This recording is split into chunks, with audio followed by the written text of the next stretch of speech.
Penyelenggaraan Pilkada tahun 2024 berbarengan dengan pemilu Pileg dan Pilpres di tahun yang sama. Tentu banyak pihak yang meragukan apakah kemudian pelaksanaan pemilu tahun 2024 yang dilakukan serentak ini dapat berjalan sebagaimana mestinya. Hal ini mengingatkan kita pada suatu film animasi Kung Fu Panda, di mana Po,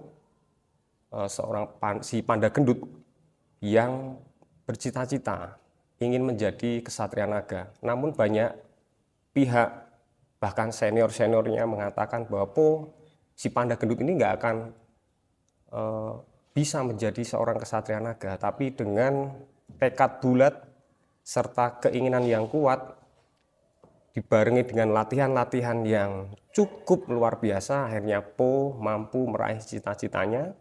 Dia menjadi seorang kesatria naga dengan mengalahkan Tai Lung, tokoh antagonis seorang pendekar yang dulu juga mantan murid dari Sifu.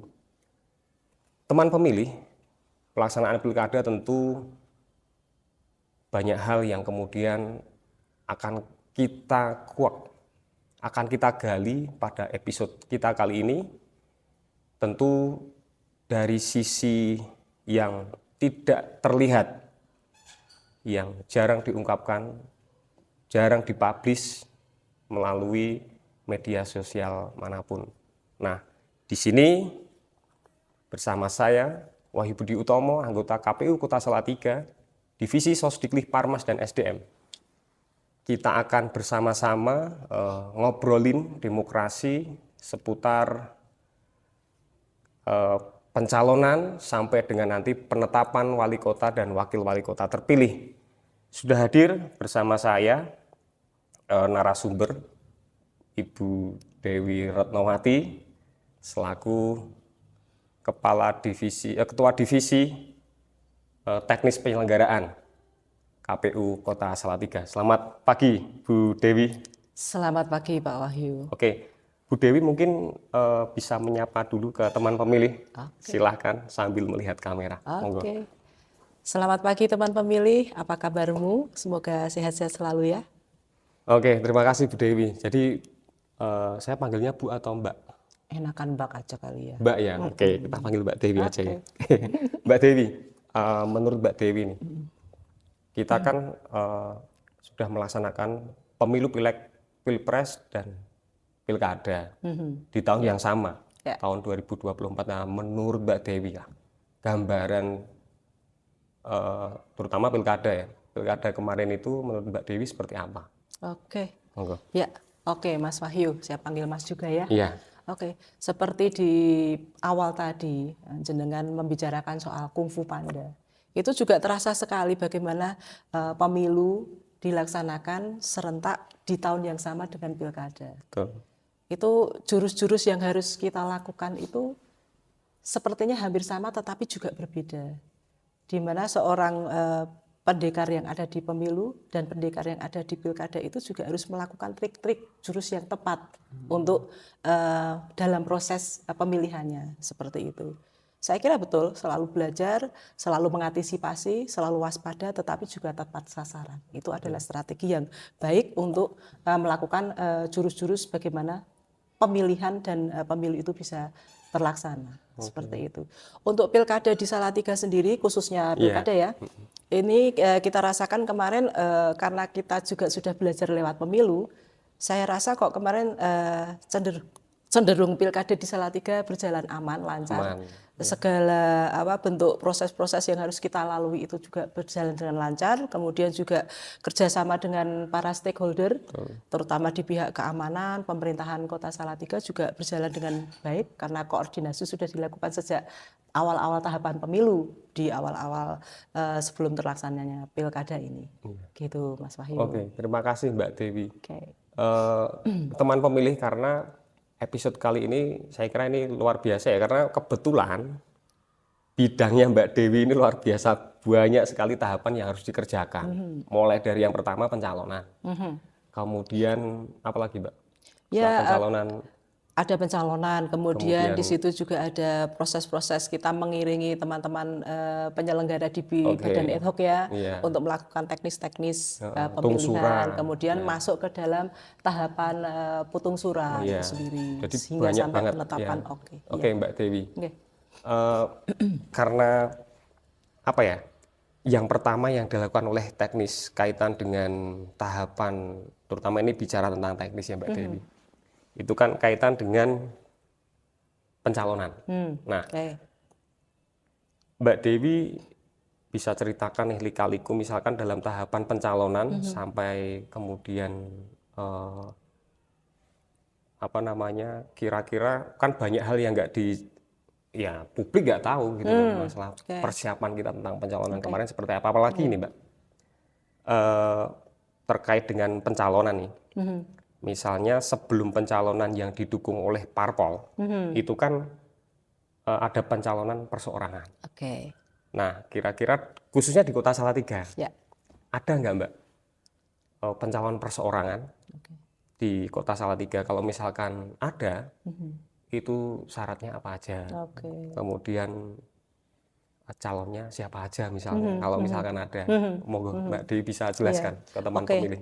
Sebelum preview soal pencalonan ya Mas Iya. ya, kita masih mengingat flashback beberapa waktu yang lalu, itu betapa banyak sekali gambar-gambar yang dipasang di Kota Salatiga dalam bentuk kecil maupun besar. Itu gambar itu siapa, Baliho gitu ya. baliho, terus itu siapa, terus memuat misi untuk apa, itu kita hanya menebak-nebak seperti itu. Ada beberapa gambar yang cukup santer waktu itu ya. Kita sudah menduga itu akan mencalonkan dan sebagainya. Tetapi toh akhirnya juga kita harus kembali kepada tahapan kita.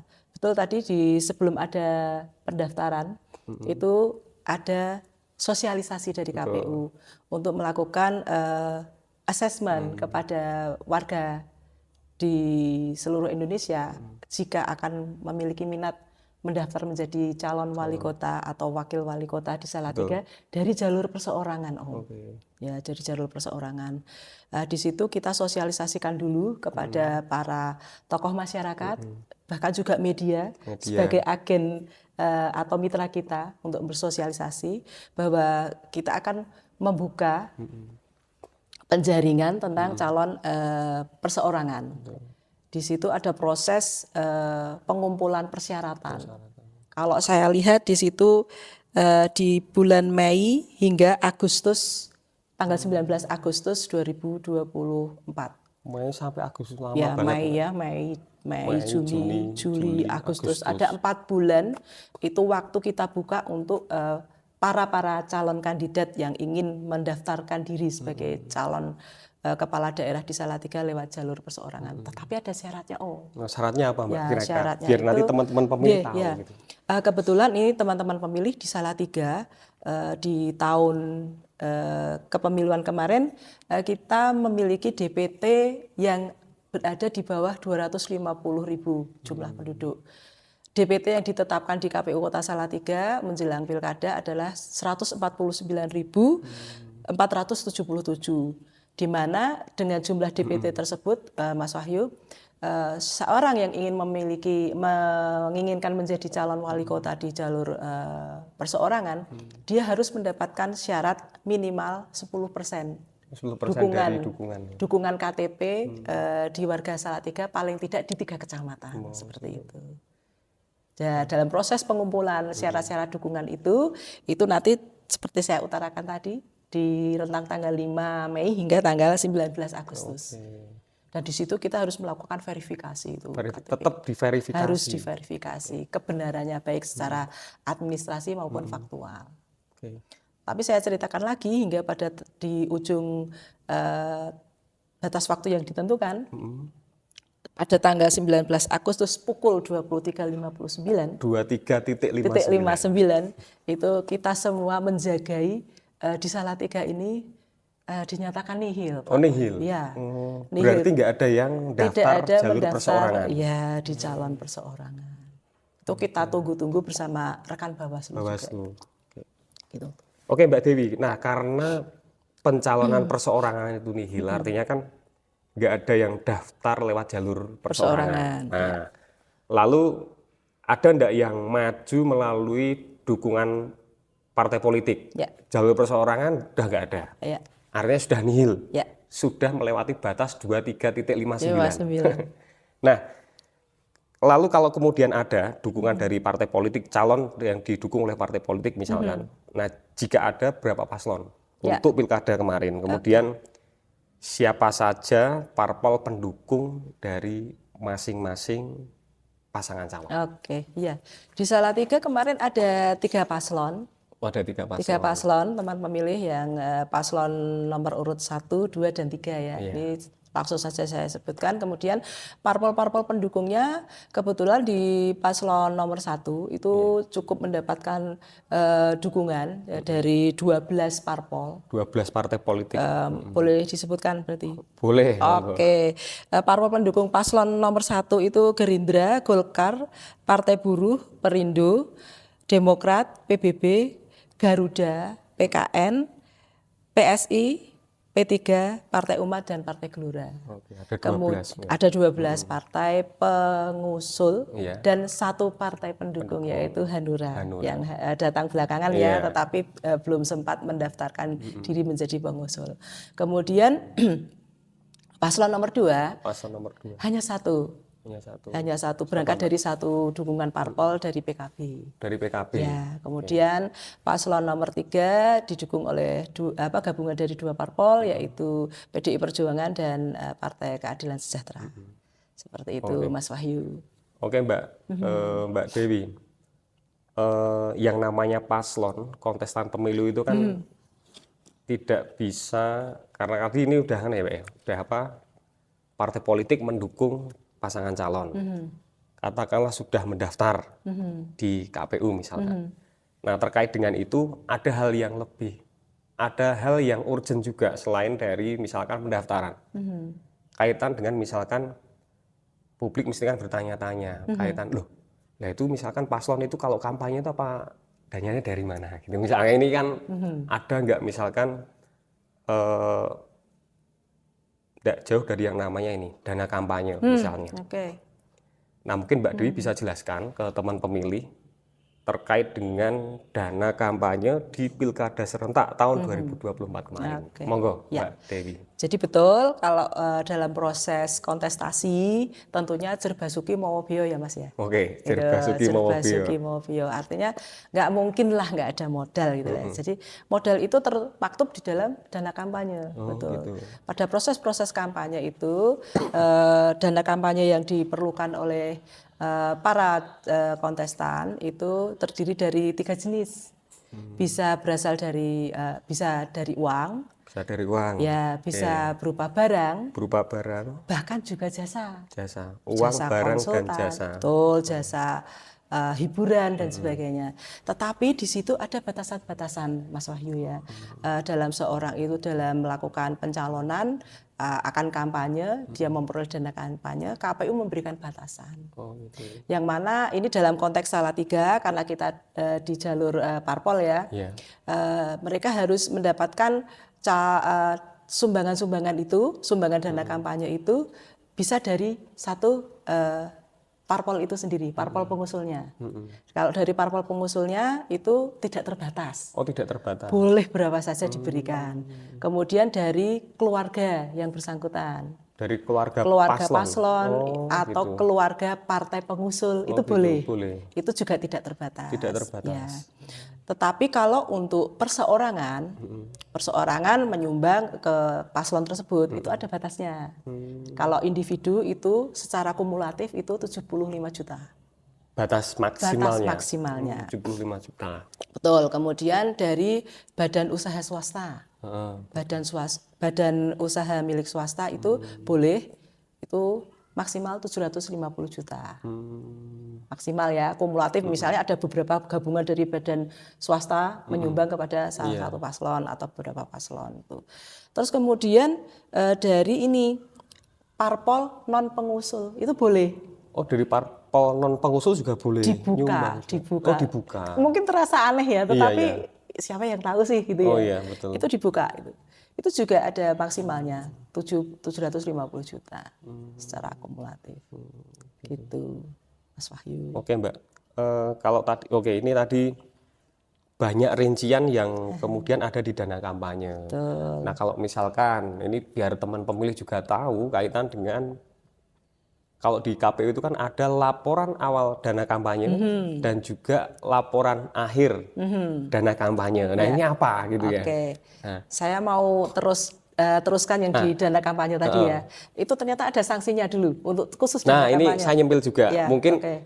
bisa diinfokan juga ke teman Oke, pemilih. oke. Misalkan konsekuensi, misalkan jika parpol atau tim kampanye tidak melaporkan. Oke. Nah, misalkan salah satu dari laporan awal atau laporan akhir nggak melaporin, apa konsekuensinya? Oke, Gitu. jadi gini, yang pertama khusus untuk dana kampanye dulu, Oke. dulu sebelum laporan ya.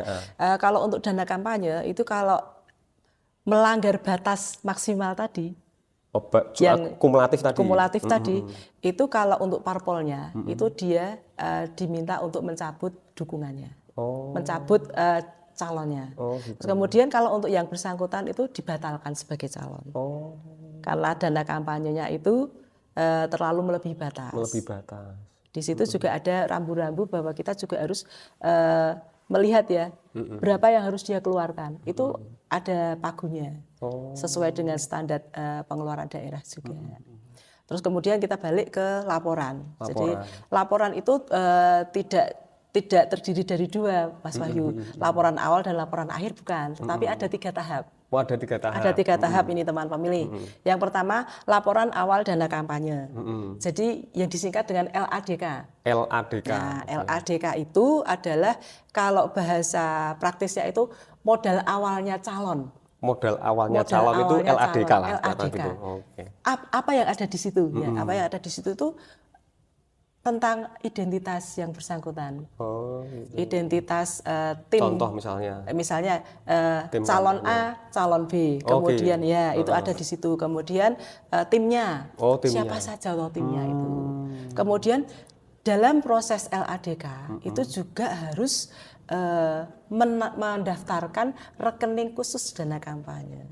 Jadi rekeningnya nggak boleh rekening yang sudah Pribadi nggak boleh? nggak boleh. Oh. Rekeningnya harus rekening khusus dana dana kampanye. kampanye. Rekening itu dipakai untuk proses-proses berkampanye nanti. Oke. Alur proses uang masuk, uang Iya, keluar betul. itu dicatatkan dalam rekening itu. Dan proses LADK itu memuat tentang itu.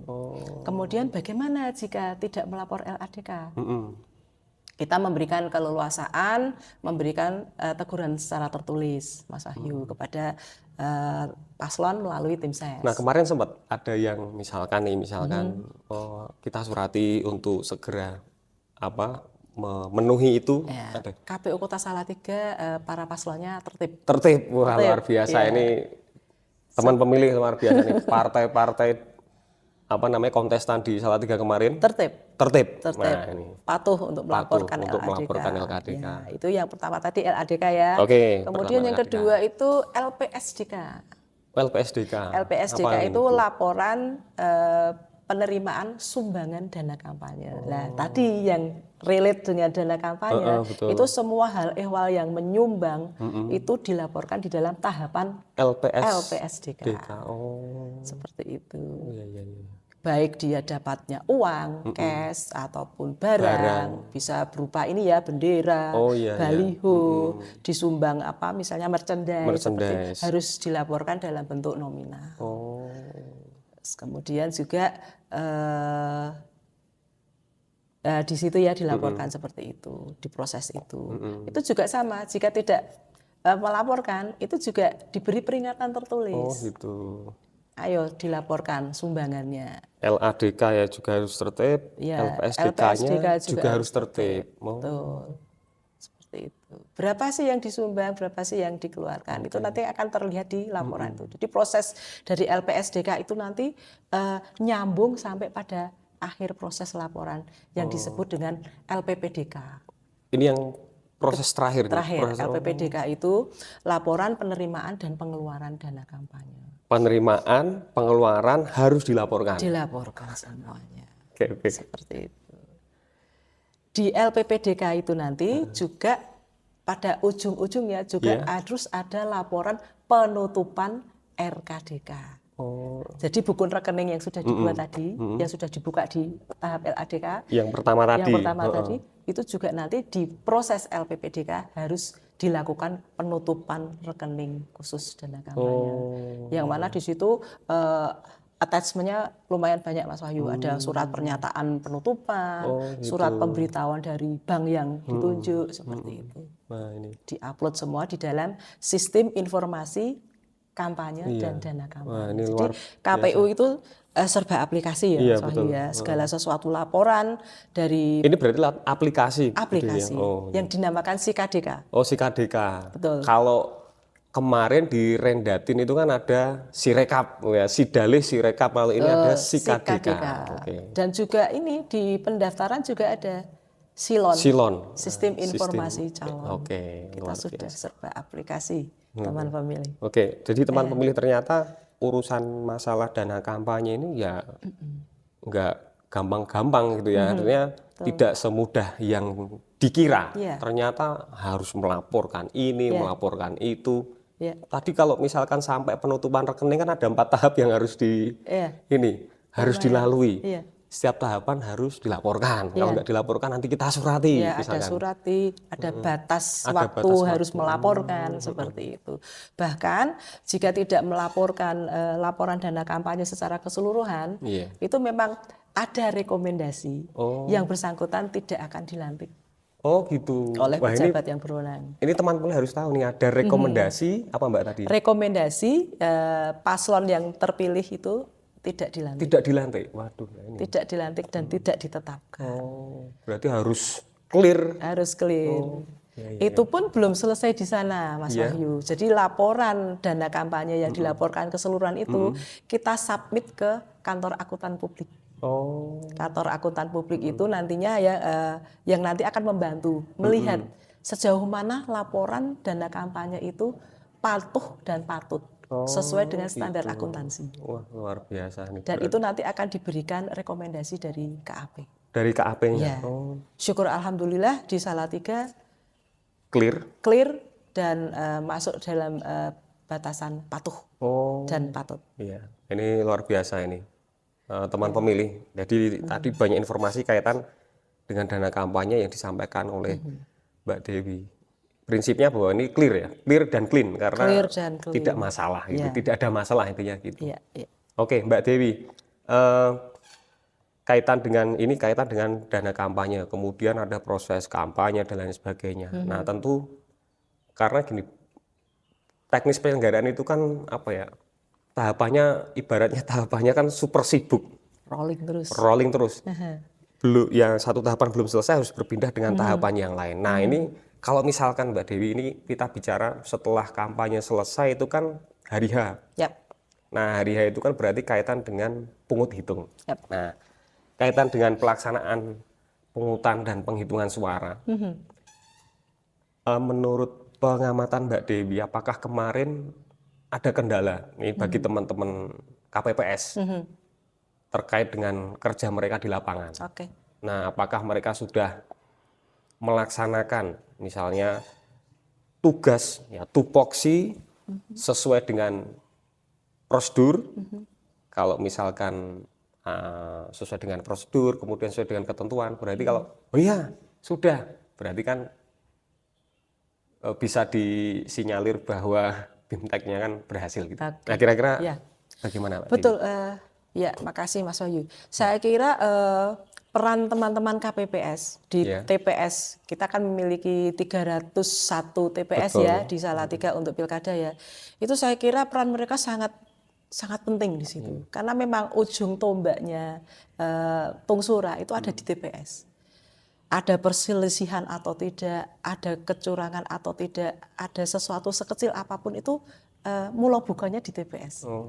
Dan itu saya kira tidak lepas dari peran serta divisi SDM, yang mana divisi SDM bekerja sama dengan divisi teknis itu melakukan bimbingan teknis kepada teman-teman di jajaran ad hoc dan KPPS. Kita juga kerjasama dengan teman-teman ad hoc di tingkat kecamatan yaitu PPK dan teman-teman di tingkat PPS. Data itu harus valid, bagaimana juga dari divisi Rendatin juga memberikan keakurasian data, bagaimana mereka ini ya harus mencatat pemilih datang, pemilih pergi, itu kan Pindah data datang, itu kan tidak statis toh Mas Wahyu, dinamis, dinamis sekali betul, kan, betul. lika-likunya seperti itu. Kita sudah catat 10 ternyata nambah lagi 5. Betul. Belum lagi daftar pemilih khusus yang harus teman-teman cermati. Betul enggak yang bersangkutan itu merupakan warga yang berdomisili di situ. Belum lagi yang sudah tercatat di DPT tetapi di hari dia harus pindah jauh dari situ. Proses-proses seperti itu tidak bisa dinafikan begitu saja kalau teman-teman KPPS dan teman-teman di tingkat jajaran ad hoc itu tidak jeli, tidak memiliki integritas. Itu kelebihan kita di situ. Hanya saja memang kalau dilihat dari sisi kendala, itu beberapa hal yang mungkin tidak cukup dimengerti oleh masyarakat secara umum ya Mas Wahyu ya. KPU itu kan harus bekerja sesuai dengan tahapan yang sudah ditentukan. Betul, sesuai regulasi lah. Sesuai regulasi lah. Kekreditan yang terjadi, bukan kredit ya, artinya cukup merepotkan kita manakala ada beberapa pihak yang meminta hasil. Bahkan hasil itu dianggap hasil yang sudah final. Padahal kita itu kan belum melakukan rekap di tingkat selanjutnya. Masih ada rekap berjenjang. Rekap berjenjang. Jadi kalau kita diminta untuk melihatkan hasil, ya monggo hasil di TPS kita sudah buka. Teman-teman KPPS, teman-teman PPS sudah mengumumkan di tingkat kelurahan. Dan itu diberikan batas hingga 7 hari. Teman-teman atau masyarakat bisa melihat. Toh kalau mereka mau melakukan rekap secara sendiri atau apa, kita tidak ada sistem quick count. Iya betul. Karena kita berjenjang sifatnya. Nah itu yang harus dimengerti teman-teman pemilih bahwa KPU harus bekerja melalui tahap-tahap yang sudah diinstruksikan. Ya meskipun ada sirekap gitu kan. Betul. Cuman kan sirekap itu juga bukan hasil final lah. Misalnya. Masih ada. Betul. Nah, ada rekap selanjutnya. Mbak Dewi, kalau tadi Mbak Dewi menyinggung masalah kan proses rekap itu berjenjang misalnya. Nah, rekapitulasi karena tadi di TPS ya Mbak ya. Nah sekarang rekapitulasi di kecamatan. Kebetulan Salatiga itu kan kita punya 4 kecamatan. Nah, bagaimana situasi dan kondisi dalam pelaksanaan rekap di tingkat kecamatan kemarin Mbak Dewi? Karena ini kan pilkada. Nah, kalau pilkada itu biasanya tensinya itu kan tinggi. Nah, monggo Mbak Dewi. Baik. Yang saya lihat kemarin kalau dari sisi teknis ya, dari sisi teknis teman-teman cukup memiliki modal agak lega. Kenapa? Karena ini hanya 2 jenis pemilihan. Artinya mereka lebih singkatlah di dalam proses penghitungan. Apalagi di tingkat rekap kecamatan itu kan dia hanya merekap apa yang sudah terjadi di TPS. Syukur alhamdulillah juga persoalan-persoalan yang terjadi di TPS, keberatan-keberatan saksi, terus kemudian juga hasil-hasil review dari pengawas TPS itu sudah dinyatakan selesai di TPS, sehingga ekses-ekses yang terjadi pada saat di kecamatan itu tidak ada. Tidak muncul ya Mbak. Jadi sudah kejadian khusus yang sudah ada di TPS itu sudah kita nyatakan selesai. Dan pernyataan selesai itu ini ada kemajuan juga bahwa kita sudah melakukan wanti-wanti kepada teman-teman KPPS. Apapun kejadian yang ada di TPS harus diberi klausul selesai. Dan itu ditandatangani oleh saksi yang menyoal saat itu. Pihak-pihak di situ. Para pihak yang mungkin keberatan atau bertanya gitu ya. Kemudian kalau di kecamatan rasanya kok seperti tensinya tinggi. Saya kira teman-teman cukup pintar sekarang ya masyarakat ya. Di TPS itu mereka sudah saling kontak ya. Di TPS-ku sekian, TPS-mu berapa. Sehingga dia secara akumulasi itu sudah bisa menghitung mandiri. Hasil di kecamatan X, kecamatan Y itu paslon ini tuh segini. Dari perangkat yang mereka punya. Dari perangkat yang mereka punya dengan teknologi sekarang memang tidak bisa dinafikan ya. Manakala hasil terakhir itu sudah bisa dilihat itu mereka sudah bisa connect dengan teman-teman saksi di TPS lain. Sehingga pada saat berjalan di kecamatan itu juga di Salatiga saya kira landai-landai saja. Landai-landai aja. Aman. Sulaiman. Aman Mandalium. Mandalium, oke. Mbak Dewi, kalau tadi sudah eh, rekap di kecamatan nih. Nah, misalkan setelah kemudian di kecamatan selesai kan rekap di tingkat kota. Nah, dan secara legalitas itu kan pada saat rekap di tingkat kota itu kan sudah bisa diketahui siapa yang memperoleh suara tertinggi kira-kira begitu. Nah, pada pilkada kemarin. Nah, setelah itu langkah KPU selanjutnya apa? Oke, oke. Setelah kita melakukan Iya, penetapan hasil ya, hasil hasil betul. Rekap rekapitulasi ya, betul. secara tingkat kota, itu kita menunggu, Mas Wahyu. Oke, Kita menunggu batas waktu apakah ada gugatan oke. dari pihak yang merasa Keberatan. keberatan gitu ya. Sejauh waktu yang ditentukan, KPU Salatiga tidak mendapatkan tidak mendapatkan gugatan Iya, dari hasil yang iya sudah dari hasil. dicapai. Artinya semua menerima Ya, menerima. Meskipun pada saat rekap di tingkat baik dari tingkat TPS, PPK maupun kota, itu ada salah satu tim ses tim dari tim paslon yang tidak mau mengakui, tidak mau menandatangani hasil yang ada. Oke. Tetapi itu tidak menjadi soal karena itu sudah menjadi instruksi di timnya seperti Oke, itu. Jadi itu tidak menggugurkan bahwa hasil yang kita tetapkan hasilnya itu adalah sah. Tidak gitu ada ya. pengaruhnya terhadap hasil yang sudah Betul, ditetapkan. betul, betul. Oke. Oke, Mbak Dewi.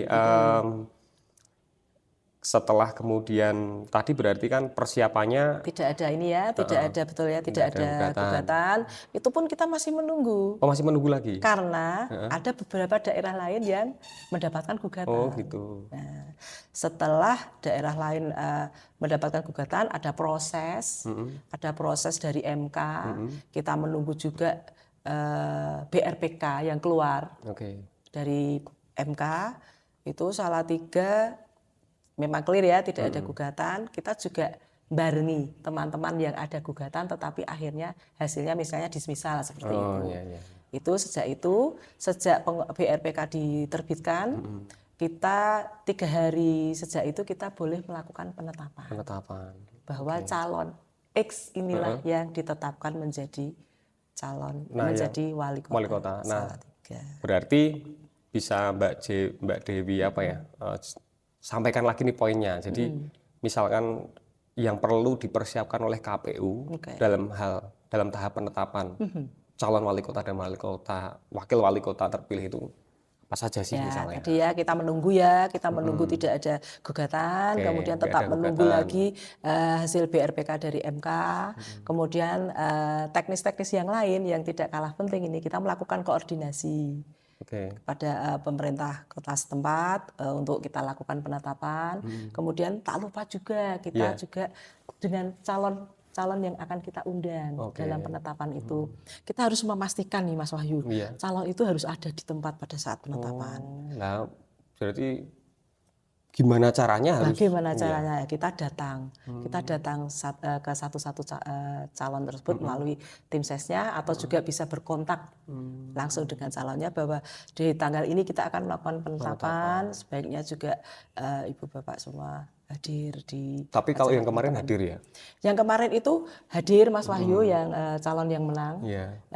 2 calon yang lain berhalangan hadir. Jadi itu tidak merupakan halangan kita di dalam menetapkan calon wali kota. Tidak mempengaruhi. Mbak Dewi, dari serangkaian obrolan kita tadi, menurut Mbak Dewi nih, karena Mbak Dewi itu kan divisi teknis penyelenggaraan. Tahapannya kan besar-besar semua, acaranya itu besar-besar semua lah, kelihatannya seperti itu. Jadi, menurut Mbak Dewi, apa saja sih yang kemudian bisa kita evaluasi? Ini garis besarnya ya misalkan, dan mungkin itu yang paling urgent itu gitu. Ya, baik. Gini Mas Wahyu, tahapan yang kita lakukan tadi kayak saya memberikan contoh ya, pencalonan sendiri itu sangat panjang. Betapa kita harus teliti dari A sampai Z. Mas Wahyu sendiri juga ikut ya waktu itu ya, verifikasi. Saya di Blora waktu itu. Mas Wahyu ke Blora untuk melihat apakah ini verifikasi ijazah calon yang salah satu calon yang sekolah di Blora ini benar enggak sekolah di situ. Saya juga melakukan di UGM dan di Solo, kemudian ada teman kita lagi ada yang di Bandung dan Jakarta seperti itu. Kemudian betapa kita dituntut untuk betul-betul berintegritas dalam melakukan pekerjaan. Betul. Evaluasinya adalah ya kita meningkatkan lagi, karena tahap-tahap itu memang nggak bisa dilepaskan. Sudahlah kita nggak usah intinya bekerjanya itu memang harus benar-benar sesuai dengan tupoksi itu. Terus kemudian untuk teman-teman di tingkat jajaran tingkat di bawah ya itu memang yang menjadi evaluasi di saya secara pribadi dan juga sempat diutarakan di evaluasi kemarin bahwa tidak cukup ini Mas Wahyu, tidak cukup steady di dalam mentalitasnya bekerja, tapi tidak semuanya sih. Jadi kadang-kadang mereka bekerja itu teman-teman misalnya nih teman-teman KPPS ya bekerja di situ bareng dengan pengawas TPS, kemudian juga banyak saksi di situ. Kadang-kadang proses bahwa arena TPS itu menjadi kuasa dari teman-teman KPPS. Kadang-kadang mereka masih suka dikooptasi. Oh gitu. Masih suka dikooptasi, masih suka dikontrol oleh yang harusnya mereka melakukan pekerjaan secara SOP-nya sudah ada. SOP sudah ada. Kadang-kadang sisi junioritas, senioritas itu juga mempengaruhi. Kadang-kadang mengalahkan profesionalitas seperti itu. Jadi memang kita selalu memiliki jargon ya, yang baru dan yang lama itu sama-sama tetap harus belajar seperti itu.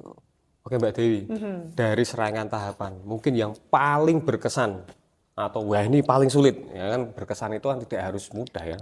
Ini yang paling ini, misalkan dari pencalonan, tungsura, kampanye, sampai penetapan lah macam-macam. Itu yang menurut Mbak Dewi, yang paling Mbak Dewi membutuhkan effort. Nah ini salah satu tahapan yang saya harus ini. Gitu. Ya ini tanpa mengesampingkan yang lain. Jadi gini. Seluruh tahapan itu punya jurusnya masing-masing. Sifu punya jurus ya kan. Ada yang harus pakai jurus bangau, ada yang harus pakai jurus mata kobra, kemudian ada yang harus pakai jurus naga terbang. Seperti itulah. Nah, Mas Wahyu sendiri kan paham. Bekerja di KPU itu tidak lepas dari unsur-unsur yang satu jelas unsur profesionalitas pasti. Tetapi tidak lepas dari unsur politik juga. Di mana kita itu harus bekerja sesuai dengan kebijakan-kebijakan politik yang sangat dinamis. Contohnya, soal dukungan parpol terhadap pencalonan. Kalau dulu kan masih mengacu pada dukungan 20% kursi yang ada di DPR dan 25% perolehan di pemilu sebelumnya. Tetapi ada putusan MK atau Mas Wahyu waktu itu, di mana partai-partai yang tidak memiliki kursi pun bisa mengusul. Di mana Salatiga itu boleh 10%.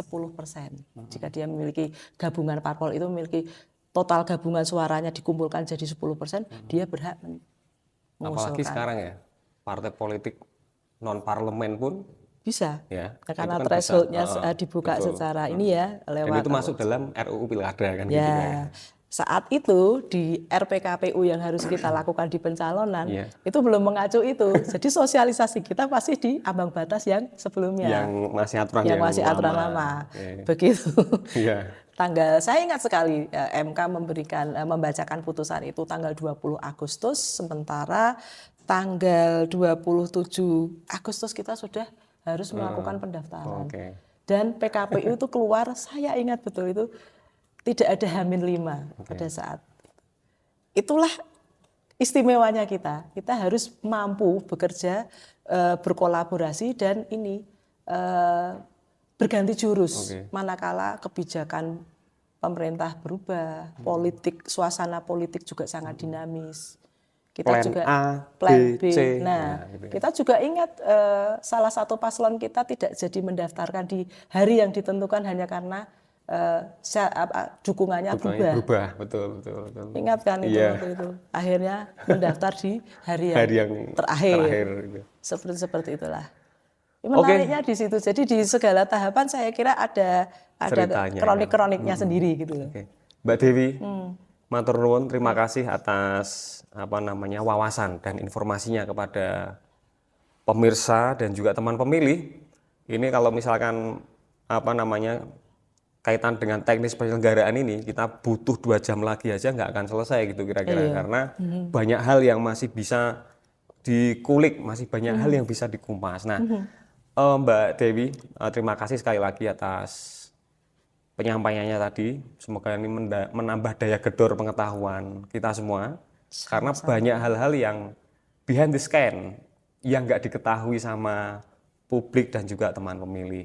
Semoga ini bermanfaat, dan teman pemilih ikuti terus channel YouTube KPU dan juga media sosial KPU di untuk episode kita selanjutnya.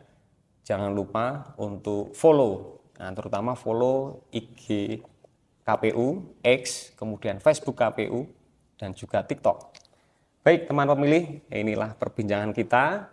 Kita akan jumpa lagi di episode selanjutnya. Saya Wahyu Budi Utomo, Divisi Sosdiklik Parmas dan SDM, mengucapkan terima kasih yang sebesar-besarnya, dan kita akan jumpa lagi di episode selanjutnya. Salam demokrasi, salam KPU melayani.